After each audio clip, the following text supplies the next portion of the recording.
Hello wapenzi wa historia zetu. Leo hii nakuletea historia ya damu isiyofutika, mtoto aliyekulia kifuani mwa adui. Hii ni utangulizi na ni hadithi isiyopaswa kusimuliwa. Wazee wa kale walisema kuna historia ambazo zikisimuliwa sana hufungua milango. Hii ni moja mwa historia hizo. Kama unasoma usiku, usigeuke haraka. Kama unasoma mchana, usidharau kivuli chako, kwa sababu hii si hadithi tu, ni ukumbusho wa damu. Kijiji kilicholaaniwa. Zamani sana kulikuwa na kijiji kilichoitwa Kirundamana. Kijiji hicho kilibarikiwa na ardhi nzuri ya watu wema, lakini kililaaniwa na jambo moja: msitu wa Gaheni uliozungukwa. Hakuna aliyeingia Gaheni bila sababu, na aliyeingia kwa sababu hakurudi alivyo. Ndani ya msitu huu aliishi mchawi aliyesemwa kwa jina la Hofu, Nghoma wa giza. Nghoma hakuwa mchawi wa kawaida. Alikuwa alifungwa na mizimu 7 ya damu, kila mmoja akiwa na sauti ndani ya kichwa chake.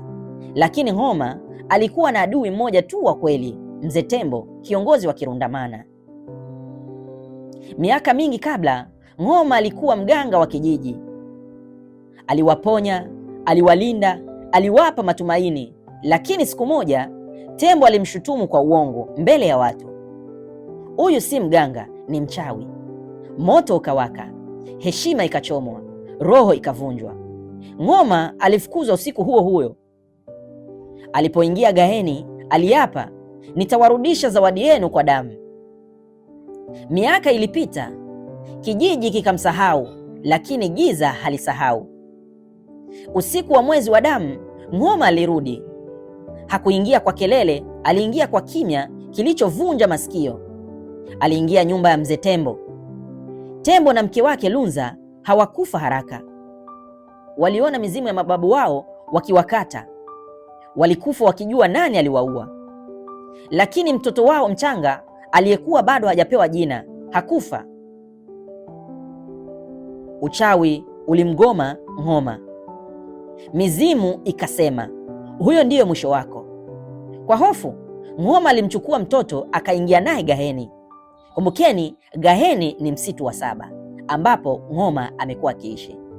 Mtoto aliitwa Mbera, jina la kuficha. Nghoma alimnyonyesha maziwa ya mizizi iliyoota makaburini. Mtoto hakulia kama binadamu wa kawaida. Alitembea kabla ya kutambaa. Alizungumza na upepo. Alicheka wakati mizimu ikilia. Lakini jambo la ajabu, alimpenda Nghoma.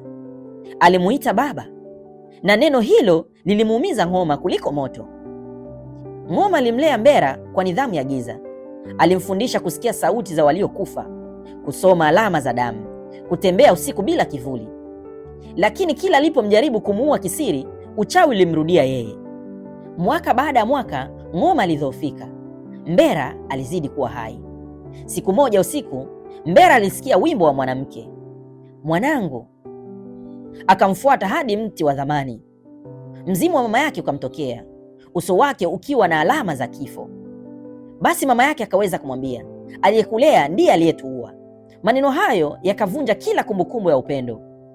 Mbera akachimba chini ya pango la Nghoma, akakuta mifupa ya wazazi wake, kisu kilichokauka damu, shanga za kifalme. Machozi hayakutoka, hasira ilikaa kimya. Usiku wa mwezi mweusi, Mbera alisimama mbele ya Nghoma akimuuliza, ulinilea ili nifanye nini? Nghoma akajibu kwa sauti iliyochoka, nilijaribu kukuua, nikashindwa. Nikajaribu kuchukia, nikashindwa. Hapo mizimu ikaacha Nghoma. Kisu kikafanya kazi yake. Nghoma alipokufa, Gaheni hakukufa. Mbera hakurudi Kirundama.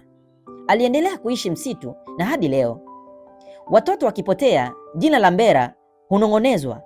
Wazee hawasimulia hadithi hii mara mbili, na mchawi mpya hutajwa kwa hofu, kwa sababu aliyekulia giza huwa giza, na damu haifutiki. Miaka haikupita, ilitembea. Msitu wa Gaheni ulikuwa zaidi kuliko ramani za wazee. Miti ilizaa mizizi yenye maumbo ya mikono ya binadamu, na njia zilizojulikana zilitoweka usiku. Na ndani ya msitu huo, Mbera aliendelea kuishi. Hakuwa mchawi kama Nghoma, hakuwa binadamu kama Tembo. Alikuwa kitu katikati. Aliishi kimya, lakini kimya chake kilikuwa na sauti nyingi.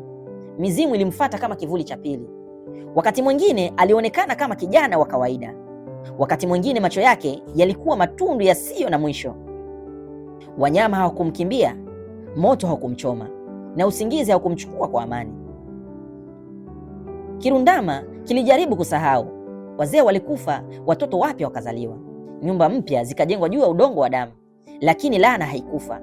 Kwanza ilianza ndoto, watoto wakilia usingizini, wanawake wakiamka mikono yenye alama za mizizi, wanaume wakisikia majina yao yakitajwa gizani. Kisha ikafuata kupotea, mtoto mmoja, alafu wawili, alafu watatu. Wote walipatikana karibu ya mpaka wa Gaheni wakiwa hai, lakini hawakuwa watoto tena. Walikaa kimya, hawakutambua wazazi wao. Walipoona moto walilia kwa hofu. Siku moja Mbera alisikia kitu ambacho hakukisikia kwa miaka mingi, sauti ya mtoto ikimwita, njoo. Sauti ile haikuwa ya mizimu, haikuwa ya pepo, ilikuwa ya damu yake mwenyewe. Mbera akaelewa, laana ilikuwa imeanza kujitengenezea mwendelezo. Msitu haukutaka yeye peke yake, ulitaka vizazi. Usiku mmoja wazee wa Kirundama walikusanyika kwa siri. Moto haukuwaka vizuri, moshi ulikataa kupanda juu. Mzee mmoja aliyekuwa karibu kufa alisema kwa sauti ya kupasuka, tulimuua kwa moto, lakini tulisahau mtoto. Kimya kilitawala. Ndipo wakaamua kitu ambacho hakikuwahi kufanywa, kumfuata Mbera. Na huku walipomfuata Mbera walipata nini? Walipoingia Gaheni, wawili walikufa kabla ya kufika katikati. Mioyo yao ilisimama ghafla, macho yao yakibaki wazi. Waliosalia wakimkuta Mbera amekaa karibu ya mti uliotengenezwa kwa mifupa ya zamani. Hakuwa na hasira, hakuwa na tabasamu. Alisema tu, mmechelewa. Wakamwomba waachie mtoto wao, wakalia wakipiga magoti. Mbera aliwatazama kama mtu anayetazama ndoto ya zamani. Mlinifundisha kutelekezwa, alisema. Sasa msitu unanifundisha kurudisha. Mbera hakuchukua watoto wote, alitaka umoja, mtoto wa kiongozi mpya wa kijiji. Damu hulipa damu, alisema. Alipokataa, msitu ukajibu. Mti ukaanguka bila upepo, moto ukazimika ghafla, na mtoto akatembea mwenyewe kwenda kwa Mbera. Hakulia, hakupiga kelele, alimshika mkono. Mbera alirudi msituni na mtoto. Wazee walirudi kijijini wakiwa watu waliovunjika. Hawakusimulia walichokiona, lakini tangu siku hiyo Gaheni hakuweza watu bila sababu. Kirundama haikupata tena watoto wengi, na jina Mbera likawa mwiko. Lakini usiku fulani sauti mbili usikika msituni, sauti ya mtu mzima, sauti ya mtoto, wakizungumza lugha ile ile ya giza. Wazee wa kale walikuwa sahihi. Historia isiyofutwa hurudi kwa sura mpya. Mbera hakuvunja laana, alirithi na akaipatisha. Na kama unasikia hadithi hii leo, kama jina Gaheni litakufanya uhisi baridi bila upepo, basi fahamu, mtoto aliyekwenda kwa Mbera aliitwa Sira. Hakulia alipoachwa na kijiji, hakuita mama, hakutazama nyuma. Alipoingia Gaheni, msitu ulinyamaza, ndege hawakupiga kelele, upepo ulisimama. Ilikuwa kama msitu unashuhudia kuzaliwa kwa kitu kipya. Mbera hakumfundisha Sira mara moja, alimwangalia. Alimpa chakula, maji na usingizi, lakini hakumpa upendo, kwa sababu Mbera alijua upendo usio wa kweli huzaa chuki kali zaidi. Sira alianza kutoa ndoto ambazo mtoto hapaswi kuota. Akiona watu wakichoma moto, akiona mama asiyemjua akilia damu, akiona Mbera akiwa mtoto mdogo akipiga kelele gizani. Kila alipoamka alimtazama Mbera kwa macho ya kuuliza, lakini Mbera hakujibu. Baada yake alisema, msitu utakujibu. Usiku mmoja, sauti ambayo haikusikika kwa miaka mingi ilirudi, sauti ya ng'oma wa giza. Sauti haikutoka ardhini, haikutoka hewani, ilikuwa ndani ya kichwa cha Mbera. Unarudia kosa langu? Hilo ameuliza. Wala, amesema. Mbera alitetemeka kwa mara ya kwanza baada ya miaka mingi. Sikumuua, alijibu kimoyomoyo. Ninamfundisha kuishi. Sauti ikacheka. Ndivyo nilivyosema pia. Miaka 5 iliyopita, Sira alipotea siku moja. Mbera akamtafuta usiku kucha. Alimkuta karibu ya mpaka wa msitu, akiwa amesimama juu ya mzoga wa mbuzi, mikono yake imejaa damu. Hakutetemeka, hakulia, aliuliza tu, kwa nini damu huwa ya mtoto? Mbera hakujibu, alijua tayari laana ilikuwa imeamka. Kirundama kilianza kuporomoka. Maji yakawa machungu, mazao yakakauka bila sababu. Wanawake wakazaa watoto waliokufa kimya kimya. Wazee wakasema mtoto bado yupo msituni, lakini hawakuwa na nguvu ya kufuata tena. Walikuwa wanangoja mwisho na si suluhisho. Usiku mmoja, Sira alimkabili Mbera. Wewe ni nani kwangu? Akauliza. Mbera alikaa kimya muda mrefu, kisha akasema, mimi ni mtu aliyenyang'anywa utoto wake. Sira akauliza tena, na wewe ulimnyang'anya nani? Kimya kikawa kizito kama mawe. Kwa mara ya kwanza, Mbera akaona kivuli cha kisu cha zamani ndani ya macho ya mtoto. Mizimu haikuweza kukaa kimya tena. Usiku mmoja, mzimu wa mama Sira ukamtokea. Huyu aliyekulea si baba yako, na kijiji kilikutoa sadaka. Sira hakulia, alitabasamu. Basi mimi ni wa nani? Akauliza. Mzimu hakujibu. Sira alianza kuiga Mbera. Alikaa kimya muda mrefu, alizungumza na msitu. Alitoweka usiku bila kuonekana, lakini tofauti moja ilitisha zaidi. Sira hakuwa na kumbukumbu ya upendo wowote. Hakuna kilichomfunga moyoni. Mbera akaanza kuogopa, kwa sababu hapo ndipo alipoelewa ukweli wa mwisho. Alikuwa amemlea mtu asiyekuwa na kitu cha kupoteza. Usiku mmoja, Mbera aliota ndoto ya mwisho. Alijiona akiwa mtoto, akimuita baba, akipigwa kisu. Alipoamka, Sira hakuwepo. Badala yake, kulikuwa na alama ya damu ardhini, ikielekea kijijini. Mbera akisimama polepole, kwa mara ya kwanza baada ya miaka mingi, alihisi hofu ya kweli. Alinong'ona, mzunguko umeenda mbele yangu. Asubuhi ilipofika, Kirundama haikuamka kama kawaida. Hakuwa na jogoo aliyewika, hakuwa na watoto waliokimbia. Kulikuwa na kimya cha mazishi. Kijiji kizima kilikuwa hai, lakini hakuna aliyekuwa anaongea. Watu walikaa nje ya nyumba zao, macho yao wazi, miili yao hai, lakini roho zao hazikuwepo. Katikati ya kijiji alisimama Sira, mtoto mdogo, uso mtulivu, mikono safi.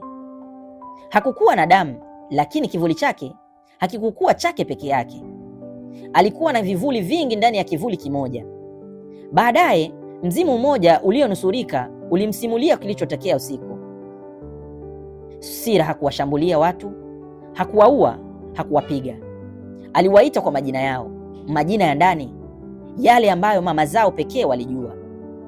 Kila mtu aliyesikia jina lake alitoka nje bila kupinga. Na Sira alipowagusa kichwani, kumbukumbu zao zilitoka. Aliwachukua, hofu zao, hatia zao, historia zao, akiwaacha wakiwa maganda ya binadamu. Mbera alifika kijijini mchana huo. Alipoona kilichotokea, magoti yake yakadhoofika. Hapana, alinong'ona, hii siyo laana ya msitu. Alimkabili Sira. Kwa nini umefanya hivi? Sira akamwangalia kwa macho yasiyo na mtoto. Ulinifundisha kunyamaza, alisema. Msitu ulinifundisha kusikiliza. Watu hao walikuwa na kelele nyingi ndani yao. Mbera akagundua ukweli wa kutisha. Sira hakuwa anaua mili, alikuwa anafuta watu kwenye historia. Sira akasema jambo lililomvunja Mbera kabisa. Wewe uliteseka kwa sababu ulijua upendo halafu ukanyang'anywa. Mimi sikuwahi kuujua. Ndipo Sira akafichua siri ya msitu. Msitu Gaheni haukulani watu, ulikuwa unachagua warithi. Ng'oma alikuwa wa kwanza, Mbera alikuwa wa pili, Sira alikuwa wa tatu, lakini mkamilifu zaidi. Mbera alijaribu kumkumbatia mara ya kwanza tangu akiwa mtoto. Usifanye hivi, alisema kwa sauti iliyovunjika. Usiwe kama mimi. Kwa sekunde chache Sira alitetemeka, lakini kisha akasema kwa upole ulioogopesha, wewe ulichelewa kunipenda. Alimgusa Mbera kichwani. Mbera akaanguka. Hakufa, lakini alisahau kila kitu: wazazi wake, ng'oma, damu, hata jina lake. Alibaki hai akiwa mtu asiyejua kwa nini anaishi. Sira hakuangamiza Kirundama kabisa. Aliuacha ukiwa onjo, kisha akarudi Gaheni. Sasa si kama mtoto, bali kama mmiliki. Na tangu siku hiyo, Gaheni hakuumeza tena bila mpangilio. Aliwachukua wale waliojaa hatia nzito, na uliwaacha wengine kama kivuli cha walivyokuwa. Wazee waliobaki walisema, msitu hauui, unakumbusha. Na ukimsikia mtoto anakuuliza maswali mengi sana, ukimwona mtoto asiyeogopa giza, ukiona macho yasiyowahi kuomba upendo, kumbuka jina hili, Sira. Kwa sababu historia hii haikuisha, ilibadili umbo, na sasa inatembea miongoni mwetu. Hacha basi tufike mwisho wa hadithi hii. Miaka mingi ilipita baada ya Sira kurudi Gaheni. Kirundama hakukufa, lakini hakuwa kijiji tena, kilikuwa mahali paliposahaulika. Hakuna nyimbo, Hakuna sherehe, hakuna hadithi, kwa sababu kila aliyekumbuka sana alipoteza kumbukumbu zake polepole. Alibaki mtu mmoja aliyekumbuka yote. Alikuwa mzee aliyekaa mbali ya watu, karibu na mpaka wa msitu. Hakujulikana jina lake. Alikuwa akisimulia historia hii kwa sauti ya chini sana, usiku tu, kwa mtu yoyote aliyethubutu kusikiliza. Watu walimwita tu msimulizi. Wengi walidhani Mbera alifutwa kabisa, lakini ukweli ni huu: Sira hakumfuta kabisa. Alimwacha na kumbukumbu moja tu, maumivu. Mbera aliishi miaka mingi bila kujua yeye ni nani, lakini kila usiku aliamka akilia bila kujua kwa nini. Alikuwa kivuli cha mtu akivutwa na msitu bila kujua sababu, na kila alipokaribia Gaheni alilia zaidi, kwa sababu damu yake ilimtambua msitu hata kama akili yake haikumtambua. Sira alikuwa, lakini hakukuwa kama binadamu. Aligundua jambo ambalo Ng'oma na Mbera hawakujua: msitu hauhitaji mchawi, unahitaji shahidi. Sira hakutaka kueleza damu, alitaka kuifunga. Sira hakutaka kuendeleza damu, alitaka kuifunga. Ndipo akafanya jambo la mwisho kabisa, jambo ambalo hakuna mzimu aliyethubutu kulisema. Usiku mmoja Gaheni alilia kwa mara ya kwanza, sio kwa furaha, sio kwa njaa, kwa hasara. Sira aliingia katikati ya msitu, mahali ambapo mizizi hukutana kama moyo. Akajifunga kwa alama zote za damu za Ng'oma, za Mbera na zake mwenyewe. Akasema mzunguko umechoka. Akajitoa sadaka, si mwili wake tu, bali uwepo wake kwenye historia. Hakufa kama mtu, alifutwa. Hakuna mzimu aliyebaki na kumbukumbu yake kamili. Hakuna pepo aliyebaki na jina lake kamili. Ndipo Gaheni akanyamanza. Sasa siri ya mwisho. Yule mzee aliyekuwa akisimulia hadithi hii alikuwa wewe unayenisikiliza, si kwa maana ya jina, bali kwa maana ya nafasi. Hadithi hii haikuandikwa, ilikuwa ikihamishwa kutoka kwa anayekumbuka kwenda kwa anayesikiliza, na kila anayesikiliza kikamilifu hubeba kumbukumbu ya kidogo. Ndiyo maana wazee walisema usiisikilize hadithi hii hadi mwisho, kwa sababu mwisho wake si kifo wala laana, ni jukumu. Sasa msitu wa Gaheni hauui tena, lakini bado upo. Na kama usiku mmoja utahisi baridi bila sababu, au ukisikia jina usiyolijua likikuita, au kuota msitu ambao hujawahi kuingia, usiogope. Ina maana tu kwamba historia imefunga na sasa ipo salama.